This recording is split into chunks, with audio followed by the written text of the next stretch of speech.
കുരുമുളകും മറ്റ് ചേരുവകളും ഒക്കെ ചേർത്ത് തയ്യാറാക്കുന്ന കുറച്ച് സ്പൈസി ആയിട്ടുള്ള ഒരു കുരുമുളക് കറിയാണ് ഇന്ന് നമ്മൾ പരിചയപ്പെടാനായിട്ട് പോകുന്നത്.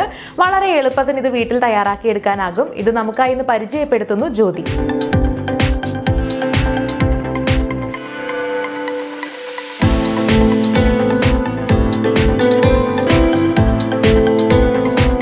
കുരുമുളക് കറി തയ്യാറാക്കാനായിട്ട് 1 ടേബിൾ സ്പൂൺ കുരുമുളക്, 4 ചുവന്ന മുളക്, ശർക്കര,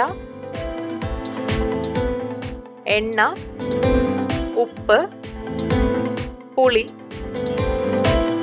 കറിവേപ്പില, കടുക് 1 ടീസ്പൂൺ, ഉഴുന്ന് 1/2 ടീസ്പൂൺ, ഉലുവ 1/2 ടീസ്പൂൺ, മഞ്ഞൾപ്പൊടി 2 ടേബിൾ സ്പൂൺ, മല്ലി, കായം എന്നിവയാണ് വേണ്ടത്.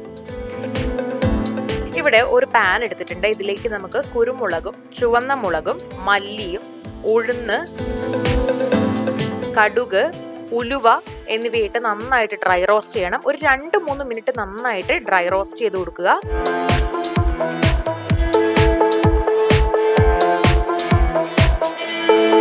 അതിനുശേഷം ഇതിലേക്ക് കറിവേപ്പില കൂടെ ചേർത്ത് ഒന്നിളക്കി കൊടുക്കാം. ഇനി തീ ഓഫാക്കി വെക്കുക.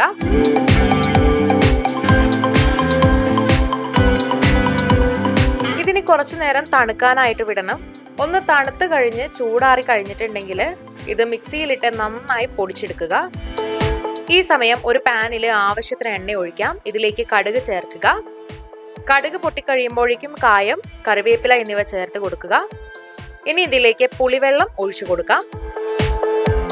അല്പം ഉപ്പും മഞ്ഞൾപ്പൊടിയും ശർക്കരയും ചേർത്ത് കൊടുക്കണം. എന്നിട്ട് ഒരു 4-5 മിനിറ്റ് ഇളക്കി പാകം ചെയ്യാം. ഇനി ഇതിലേക്ക് അരച്ചു വെച്ചിട്ടുള്ള ആ പൊടി ഇട്ട് കൊടുക്കാം. എന്നിട്ട് ഒരു 5-6 മിനിറ്റ് വീണ്ടും നന്നായിട്ട് പാകം ചെയ്ത് കൊടുക്കണം.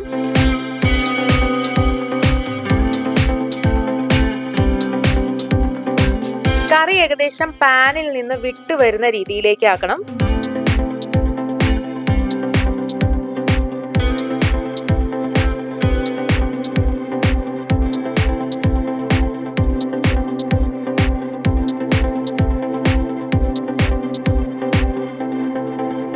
അപ്പൊ നമ്മുടെ കുരുമുളക് കറി തയ്യാറായിട്ടുണ്ട്.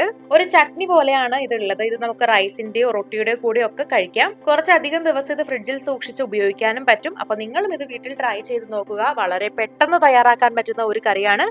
വീഡിയോ എല്ലാവർക്കും ഇഷ്ടമായെന്ന് കരുതുന്നു. ഇഷ്ടമായെങ്കിൽ ലൈക്ക് ചെയ്യുക, ഷെയർ ചെയ്യുക, നിങ്ങളുടെ അഭിപ്രായങ്ങളെല്ലാം കമന്റ് ചെയ്യുക. ഇതുപോലുള്ള കൂടുതൽ റെസിപ്പികൾക്കായി സമയം മലയാളം സബ്സ്ക്രൈബ് ചെയ്യുക.